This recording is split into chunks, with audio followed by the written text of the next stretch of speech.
Thank you, Lord, for the privilege of worship. You're victorious in our life today because we are worshiping you. Hindi po lahat ay nakapagpasya ng tama at hindi lahat ay nagwo-worship sa iyo ngayon. Merong mga nasa lugar na mga bisyo. May gumagawa ng mga masama. Meron sa mga hindi dapat puntahan. Subalit nagpapasalamat kami, Panginoon, sa iyong awa, sa iyong grasya. Narito kami, sumasamba sa iyo, doing the best thing because what can be better than worshiping you? So we ask you, Father, let your presence be upon us. Let your favor be upon us. Favor us with wisdom that we may understand and apply your words in our life. And we pray, Father, that you may continue to protect us from all harm. From harm coming from evil men and evil spirits. From malicious plans that may be hatched against your people today. All this we frustrate in the name of Jesus. And we place ourselves under your protective custody, under your care, under your love. Lord, you are our fortress, the tower we run to, and we ask you, protect us from harm coming from the outside and from that which comes from within our heart. Lead us unto greater godliness. Be our speaker. Restore us, Father. Forgive us our sins. And may your name be glorified in our midst. Lift us up to another level of spirituality where we can understand you more and be more like your Son, Jesus. We thank you. Confident that you will ask this prayer as we ask, Lord, that you use your servant as your footstool, as a channel of your blessing, but be the source of all the good things. We praise you and thank you. In Jesus' mighty name. Amen. The tears of a woman. Judges 14, 1-4. Fully grown na po itong si Samson. Isa na siyang binata and apparently marriageable. Samson went down to Timnah and saw there a young Philistine woman. When he returned, he said to his father and mother, I have seen a Philistine woman in Timnah. Now get her for me as my wife. His father and mother replied, Isn't there an acceptable woman among your relatives or among all our people? Must you go to the uncircumcised Philistines to get a wife? But Samson said to his father, Get her for me. She is the right one for me. His parents did not know that this was from the Lord, who was seeking an occasion to confront the Philistines. For at that time, they were ruling over Israel. And may the Lord bless us as we journey through this colorful life of Samson. So Samson, the hero to be, grew to be a man. Saw a Philistine woman and asked his parents to get her for his bride. Ito ang kaugalian noon na ang mga magulang ang kumakausap sa mga magulang ng babae at sila ang nakikipagkasundo para sa kasalan. The parents objected because the woman was pagan. Bawal na bawal yun. Sabi sa Deuteronomy 7:1 and 3 at iba pa mga verses actually, when the Lord your God brings you into the land you are entering to possess and drives out before you many nations, the Hittites, Girgashites, Amorites, Canaanites, and Perizzites, Hivites, and Jebusites, 7 nations larger and stronger than you, do not intermarry with them. Do not give your daughters to their sons or take their daughters for your sons. At inulit pa ito sa Exodus chapter 34, Judges chapter 3, etc. But Samson insisted. Nagtaka ang mga magulang. Kinakapos ba ng kababaihan ng ating bayan para ikaw'y humanap pa ng mapapangasawa doon sa lahi ng mga kalaban natin? Pero sabi ni Samson, siya ang nararapat para sa akin. And this statement that says, she's the right one for me, the Hebrew equivalent is, he did as he saw fit. Siya ang nasunod, and this was going to be a recurrent theme in the life of Samson. Siya ang nasusunod sa buhay niya, at hindi yung sinasabi ng mga magulang o sinasabi ng kanilang kaugalian. But unknown to his parents and to himself, that impulse to marry this foreign woman was from the Lord. Ang Panginoon pala ang nagtanim sa puso ni Samson na hangarin na mapangasawa itong babaeng ito dahil may plano ang Diyos. Balak niyang guluhin ang relasyon ng mga Israelites at mga Philistines sa pamamagitan ng kasalan na ito. Sapagkat ang mga Philistines at Israelites ay sobrang na yatang nagkapalagayang loob. Nalimot na ng mga Israelites ang utos sa kanila ng Diyos na huwag kayong makipagmabutihan sa mga taong yan, huwag kayong makikipagpakasal sa kanila. Ang dami-dami ng intermarriages na nangyayari, hindi nakakaiba. At sapagkat nagpakalapalagayang loob na ito, ang Diyos ngayon ang gagawa ng paraan para sila mag-away dahil ayaw ng Diyos na ang kanyang mga anak na Israelite ay nakikipagmabutihan dito sa mga pagan people dahil alam niya, in the end, ang mahahawa itong mga Israelites at sila ang madadala sa idolatry. What are the lessons initially? That the Lord's will is above and beyond the comprehension of men.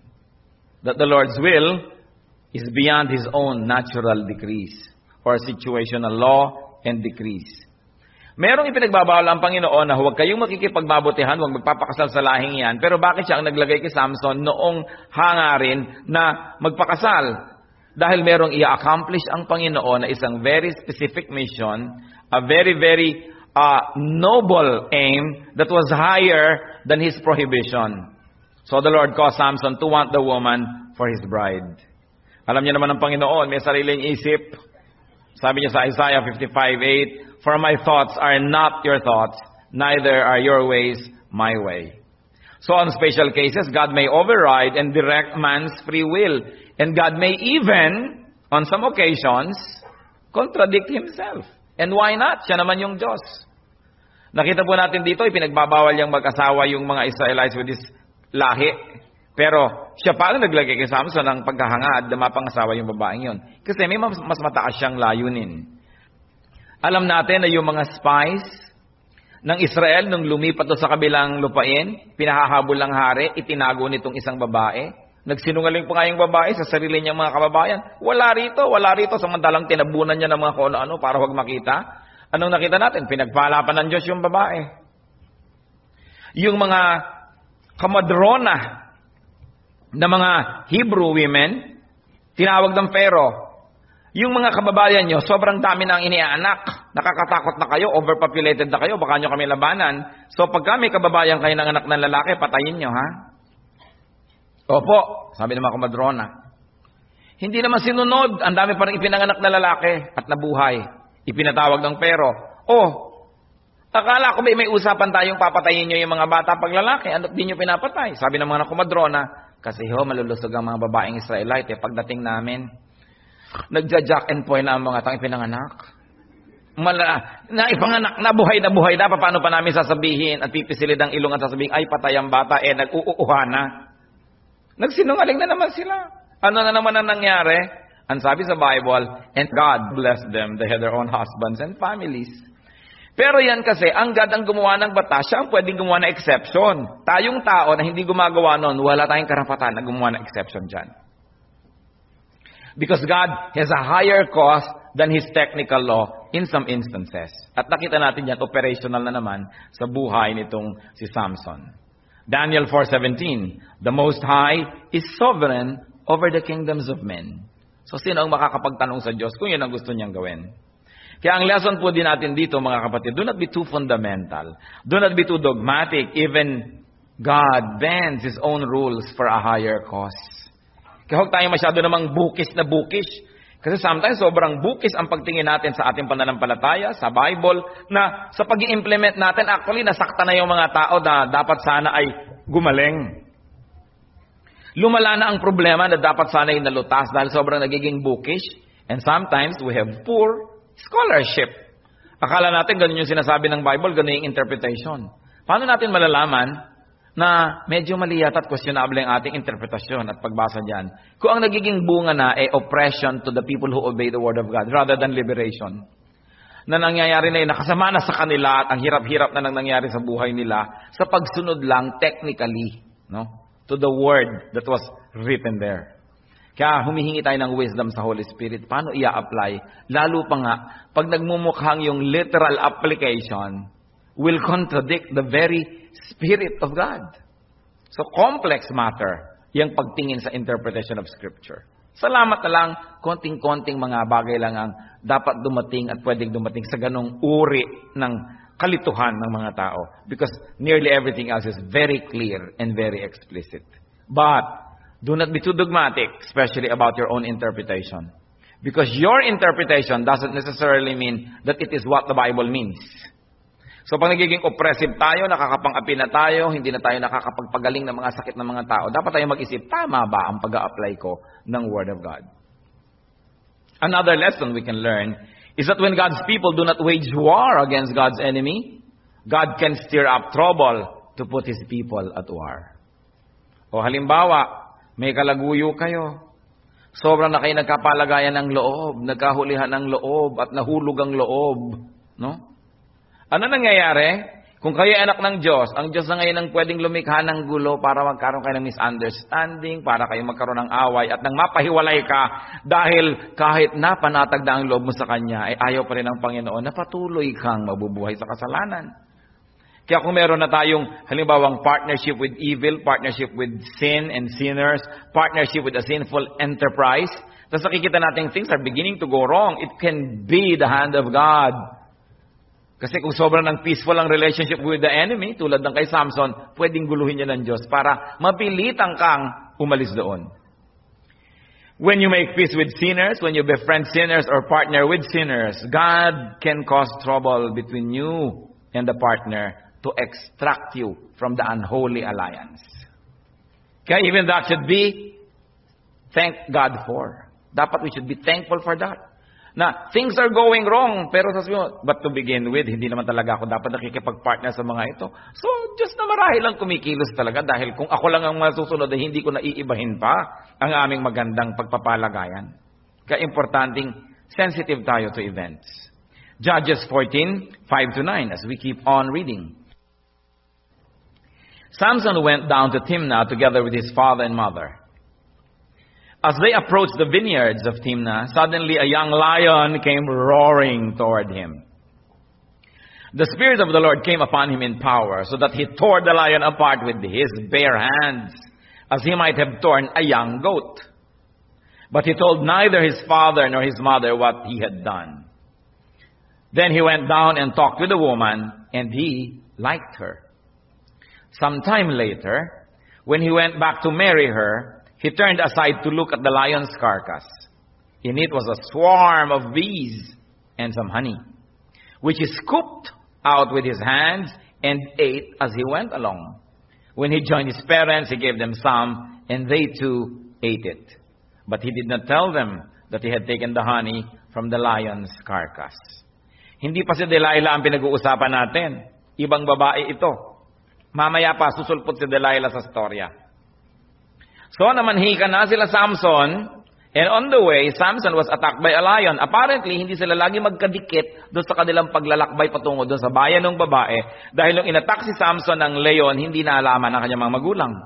At sa lakas itong Samson, because he was empowered by the Spirit of the Lord, as the verse tells us, pinaglasog-lasog niya itong leon na to na parang magwawasak siya ng katawan ng isang bagong panganak na kambing. Kayang-kaya niya yung leon, bare hands. Pero hindi niya sinabi sa mga magulang niya ang nangyari. Baka sabihin ng mga magulang, sabi ko na nga ba sa'yo, hindi tayo dapat nagpupunta dito, blah, blah, blah, blah, blah. Hindi niya sinabi. And arrangements were made for the wedding. Later on the following year, bumalik si Samson sa Timnah for the wedding details. Alam niyo, mahaba ang seremonya niyo ng mga kasal-kasalan. Makikipag-usap, dadaan pa ang panahon, pagkatapos magkakaroon pa ng betrothal, kung ano-ano pa. Ngayon, sa panahon na yon, bumalik si Samson. At sabi niya, matingnan nga kung anong nangyari sa kalansay ng leon na pinagdurug-durug ko dito. Nung siya'y bumalik na, almost 1 year later.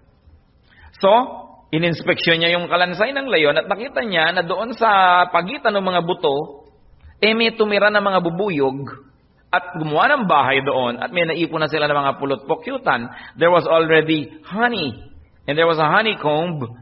So, ang ginawa nitong si Samson, kinuha niya yung honey, sinalok niya ng kamay niya mula doon sa kalansay, at kinain niya sa daan, pinapak-papak. At pagdating niya sa mga magulang, pinakain din niya, nagkain na din naman ng matatanda. Sabi ko, ang tamis, ang sarap. But that was forbidden. Leviticus 11 is very clear that Samson should have not taken it because he should not have touched the skeleton of a dead animal. Siyempre, wala namang skeleton yung buhay na hayop. No? The point is, hindi niya dapat hinawakan yung bangkay na yun. Kay buto yun, kay ano yun. Bawal. Lalo pangat Nazirite siya. What lesson so far can we gather from the reading? First of all, that the Spirit of the Lord empowers humans. Hindi natalo ni Samson yung leon dahil siya ay si Samson, kundi dahil kinasihan siya ng Espiritu ng Diyos. Ang mga tunay na malalakas ay malalakas hindi dahil sa kanilang sarili, kundi dahil sa Espiritu ng Diyos. And God's Spirit enables men to transcend human limitations. Napakahalaga yung presence ng God na nakikipisa ng Espiritu ng Diyos sa taong ito, kaya sa malakas, kaya sa may nagagawa, kaya sa may na-accomplish. And of course, it is important for us to support and follow a man whom God empowers with His Spirit. Kaya sa kalabanin mo yon, kakalabanin mo ang Diyos, sumunod ka't umayon at tumulong doon sa kinakasihan ng Espiritu ng Diyos. Katulad nung panahon nila Peter, pinigil sila ng mga makapangyarihang lalaki sa kanilang bayan na mag-preach in the name of Jesus. At sabi ni Gamaliel, huwag natin silang pigilin. Kasi kung ang kanilang ginagawa ay hindi galing sa Diyos, mamamatay ng kusay ang kanilang kilusan na yan.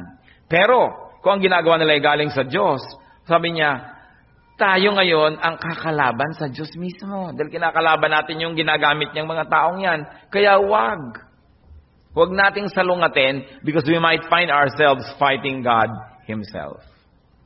So it's important at kung tayo na may susunod, titingnan man lang natin kung sinusundan natin, sumusunod ba't empowered ba by the power of the Spirit of God? O baka naman kung anong Espiritu ang nandyan, susunod-sunod tayo. Kita niyo yung mga sumunod sa mga pinuno ng Espiritu ng alak. Ano nangyari? Kaya chinecheck natin ang lahat. Meron pa pong lesson, lalo sa mga anak. It is not good to keep dark secrets from our parents, from our elders, from our superiors. Sabi, anak, saan galing yung kinakain mong honey? Diyan lang ho. Hindi niya sinabi na kinuha niya doon sa kalansay, doon tumubo yung honey na yon. Sana napigil siya ng mga magulang niya. Kaya may naglihim din sa panahon ni Joshua ng kanyang gawang kasinungalingan. Pinaamin yon. Joshua 7:19, Joshua said to Achan, my son, tell me what you have done. Do not hide it from me. Makinig kayo, mga kapatid, lalo mga kabataan. Halos lahat ng kabataang napariwara, naglihim sa magulang. Naglihim. Nakakalimang nobyo na pala, wala pang kamalay-malay ang magulang. Kung saan-saan na pala nag-overnight, uma-absent pala sa eskwela at kung saan-saan sumusuot during the day. Hinuhubad pa ang uniform sa toilet ng mall. Magpapalit ng damit, magpapakalat-kalat at pag-uwi, susuot na ang uniform uli. Sabi naman ng nanay, napakanit ng anak ko, hindi malang naklukot ang uniform. Paano hindi na maisunuot maghapon? No? Magla-library po ako, magaganito ako, naglilihim. Kaya mga anak, hindi dapat mapaglihim sa magulang sapagkat alam nyo, kung may problema kayo, kung meron kayong pag-ibig, kung meron kayong suliranin, sabihin nyo sa magulang nyo kasi sila ang kauna-unahan at kahuli-hulihang tutulong sa inyo mula una hanggang dulo sila.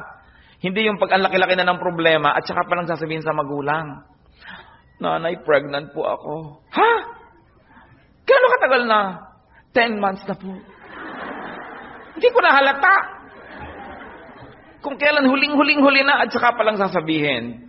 Nagda-drugs yung pala na ibenta na ang lahat. Kung ano na nangyari kada drugs, saka palang mababalitaan ng magulang. Mga anak, kung may problema kayo, kahit na sa palagay nyo magagalit ang magulang nyo, sabihin nyo. Kasi sila pa rin ang tutulong sa inyo, walang iba. At kung malalaman naman nila, 3 years from now, magagalit din yun. Ngayon na lang, para bukas, tapos na yung galit niya. Agahan nyo na, huwag kayo naglilihim. Inilihim ni Samson na kinuha niya sa maling paraan yung honey. Nagkain na naman ng mga magulang, pati sila nadamay. At may isang lesson tayo dyan. Bagamat hindi naman guilty yung mga magulang ni Samson. Parents, recipients, and beneficiaries, you should not just enjoy unclean honey from your children. Pag alam nyo na sama-sama na nang gagaling, huwag na kayo makipiesta. Nagtataka kayo, yung anak nyo wala namang trabaho, bakit ang dami-daming inuuwing pera, tanggap naman kayong tanggap. Diba? Baka kung ano na, ibinebenta na ang kaluluwa para lang magkaroon. Hindi tayo tanggap ng tanggap. Checkin din natin saan ba nang gagaling ito. Kasi kung yung mga nagmamahal sa atin, napapariwara sa pagbibigay sa atin ng ating mga kailangan. Pero kung tinasabi natin, hindi natin kailangan yan, wag na lang, hindi valid na lang, wala tayo yan, basta maayos ang buhay mo. Titigil din sila eh. Pero pag sila na nakakitang ine-enjoy mo na yon, nahihirapan na rin yung loob nilang putulin yung supply sa'yo, napapasama na lang napapasama. Marami ako nagaganyan na nalalaman. Merong mga Filipina na mga mail order bride. No? Pupunta doon sa kung saan, halimbawa Australia. Napakasal kung kanino.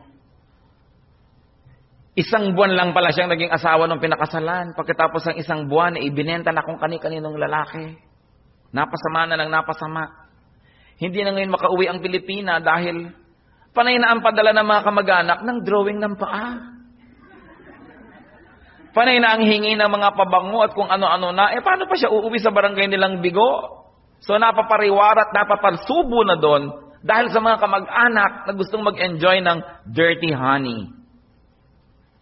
Kaya tayo mga kamag-anak, sabihin na lang natin sa mga anak natin, mga mahal sa buhay, sige na, kahit magdildil tayo ng asin, kailangan malinis ang buhay mo. Huwag kang meron na, bakit pagkaganda-ganda ng cellphone mo, wala ka namang hanap buhay. Magtakataka naman tayo, saan kinukuha ang mga ito?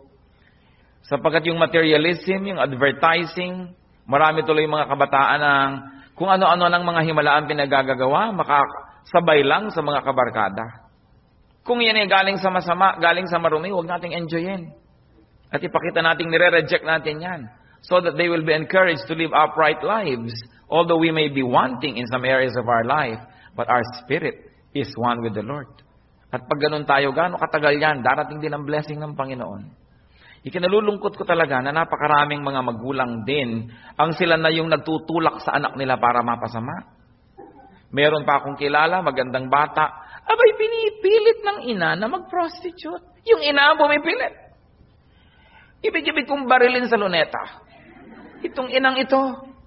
Sabi kasi ng bata, Pastor, di po ba, sabi sa Bible, maging masunurin sa magulang. Sabi ko, iha, exemption na yan. Dahil pinapapunta ka na niya sa impyerno, magiging masunurin ka pa. Kailangan niya matuto kang tumanggi. Huwag mong gawin yan.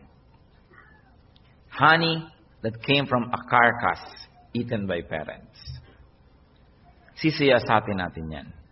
Judges 14:10-15 as we continue reading. Now his father went down to see the woman, and Samson made a feast there, as was customary for bridegrooms. When he appeared, he was given 30 companions. Let me tell you a riddle, Samson said to them. If you can give me the answer within the 7 days of the feast, I will give you 30 linen garments and 30 sets of clothes.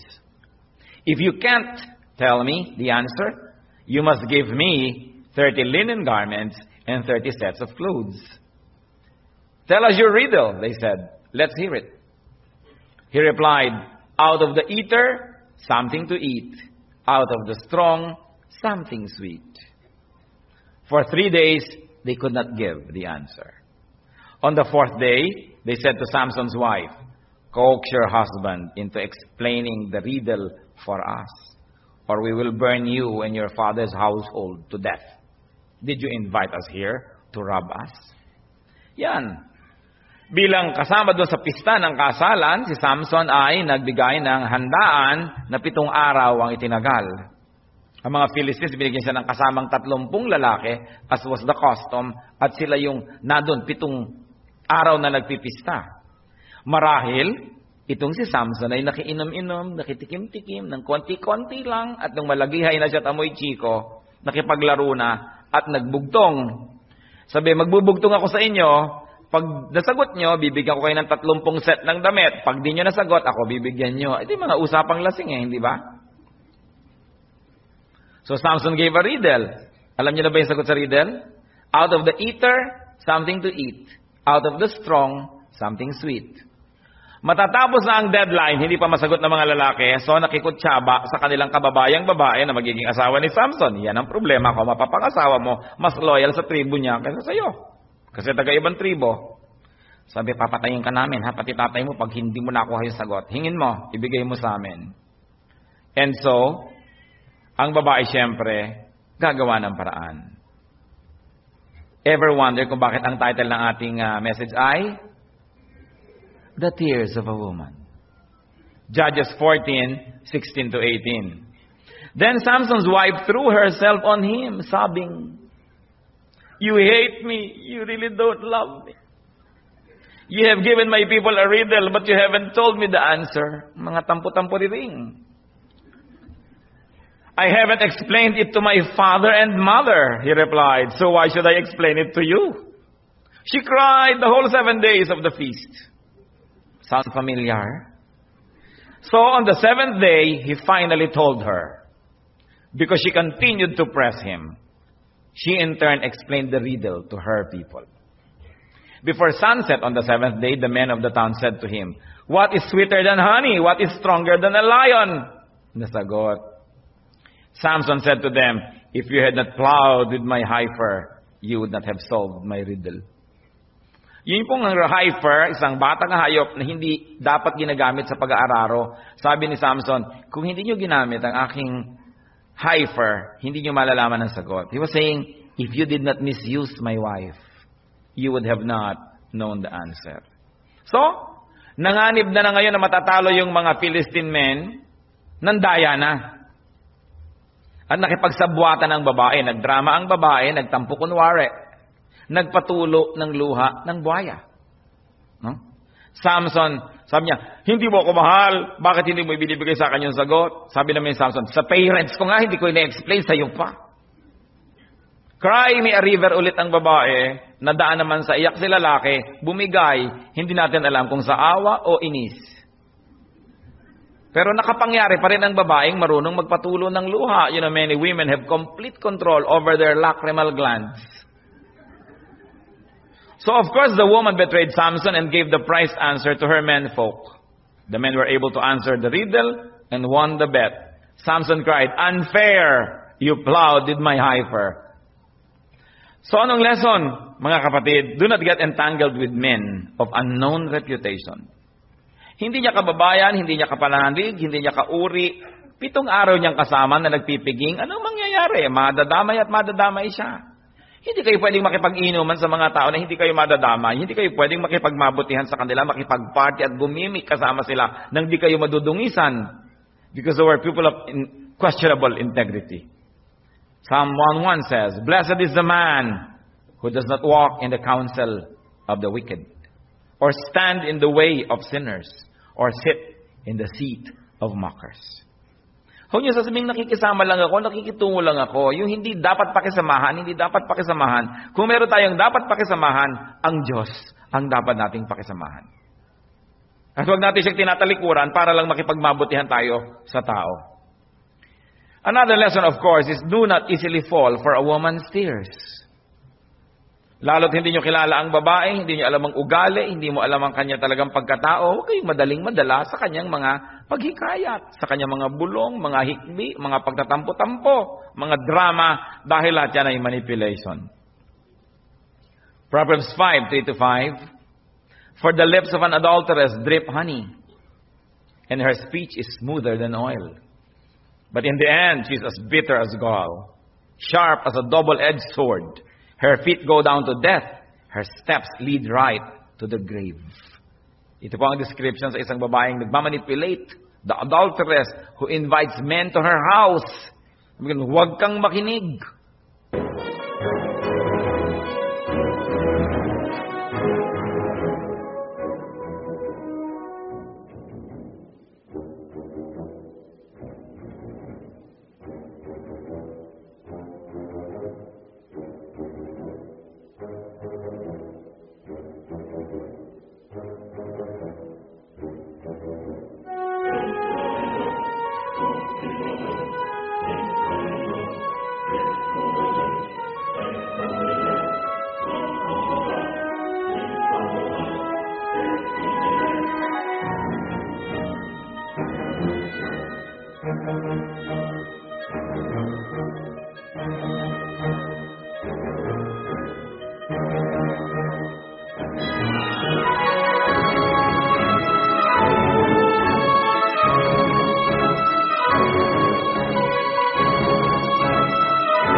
Bakit nga ba laging madilim at pula ang ilaw? Kasi hindi mo kita mga peklat pag pula ang ilaw. Gumaganda kahit na butike pag pula ang ilaw. Subukan mong tamaan yan ng fluorescent lamp at makikita mo ang katotohanan. No? Kaya dapat ay huwag ka nagtitiwala dyan sa mga bubulong-bulong sa dilim. Maliliwanagan nga muna kita bago ka magbubulong dyan. Napakahalaga. And women, do not manipulate men with your tears. Kasi nadiskubre na ng maraming babae na men are very soft-hearted when it comes to seeing a woman cry. Kaya talaga yan ang pangunahing sandata, luha. Iyakan ka ba naman ng 7 araw kung hindi ka naman talaga maawa o mainis? Ibibigay mo na talaga yung sagot, baka pati yung leyon ibigay mo sa kanya, matigil na lang. But another lesson here is to listen to your first impulse. Ang first impulse niya, sabi niya, sa parents ko nga, hindi ko sinasabi, sa'yo pa. That was right eh. Sabi niya, ano ka ba? Papakasalan lang kita, pero ibang tao ka naman eh. Ngayon lang kita makakasama eh. Bakit mo ko ginaganyan? Sa sarili kong magulang na nagmamahal sa akin, nagtitiwala ako eh. Hindi ko sinabi, sa'yo pa. Sana pinanindigan na lang yon ni Samson. Pero hindi matutuloy ang script. Kasi ang gusto talaga ng Panginoon, magkagulo. Alam niyo, pag mumulan to ng gulo, mauobliga ngayon si Samson makipaggera. Kaya nga may higher cause ang Diyos. Judges 14:19-20. Then the Spirit of the Lord came upon him in power. He went down to Ashkelon, struck down 30 of their men, stripped them of their belongings, and gave their clothes to those who had explained the riddle. Burning with anger, he went up to his father's house. And Samson's wife was given to the friend who had attended him at his wedding. Naipamigay si babae, na-disgrace na siya, nagsolean ng kandila, binali ang usapan. Anong ginawa? The Spirit of the Lord came upon him in power. At meron siyang pinatay na 30 lalaki na kalahi nitong babaeng ito. Hinubaran niya at yung damit nang ibinigay niya. O ayan, ang 30 clothes sa panalo niyo. Empowered by the Spirit of God, Samson killed 30 Philistines and gave their clothing to the men. It was the start of trouble. Of course, burning with anger, he canceled the wedding and the woman was given to one of the boys. Itong babae talaga to, for the boys. No? So ang nangyari, at ang lesson natin, deceitful people reap what they sow. The Philistines won. They gained 30 sets of clothing, but they lost the men who were originally wearing those clothing. So talo rin sila in the end, and then they caused one of their women to be disgraced. Yung bride-to-be naman, Samson na, naging bato pa. Everybody is a loser. And of course, among the many other things we can learn, I'll stop at this. Do not just entrust secrets to others. Huwag masyadong mapagtiwala kung sikreto. Mark 4:11. Even the secret of the kingdom of God has been given to you, but to those on the outside, everything is said in parables. So maging si Lord, yung highest and purest teachings, hindi niya ibinibigay lahat kahit kanino na lang, pinaparabol niya. Para yung mga honest, susunod-sunod sa kanya, ano po ba ibig sabihin ng parable? Ipapaliwanag ngayon niya. Yung mga nagdudunong-dunungan at mga marurunong, hindi nagpanggap na hindi nila naintindihan yung message, hindi na nila nalaman ang tunay na kahulugan. Sa Matthew 7:6, sinabi diyan, do not throw your pearls to pigs, lest they trample upon it, turn back, and attack you.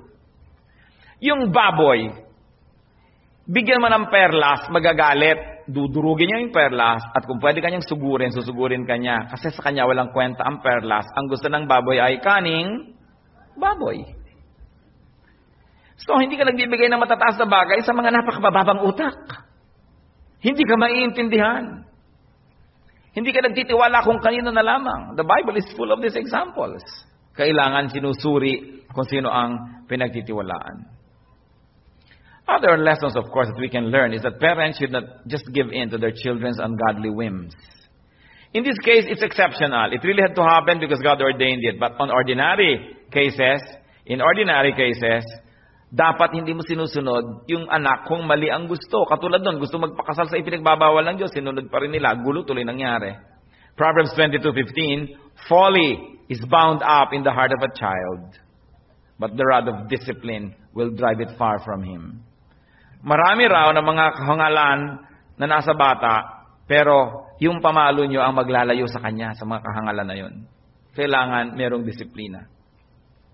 And to repeat, parents should not enjoy things that children give them without checking its source. Kailangan sabihin mo na, i-encourage mo, kahit mahirap tayo, kahit hindi tayo luxurious, basta tayo matuwid. And young people are to be careful about what they feel and think is right for them, and about keeping secrets from their parents. Deception brings about evil fruits. Hosea 10:13, but you have planted wickedness, you have reaped evil, you have eaten the fruit of deception. So, nang deceive yung mga kalaban niya sa riddle, o ano nangyari, mga sarili nilang kababayan ang napatay. And it is really the Spirit of the Lord that empowers.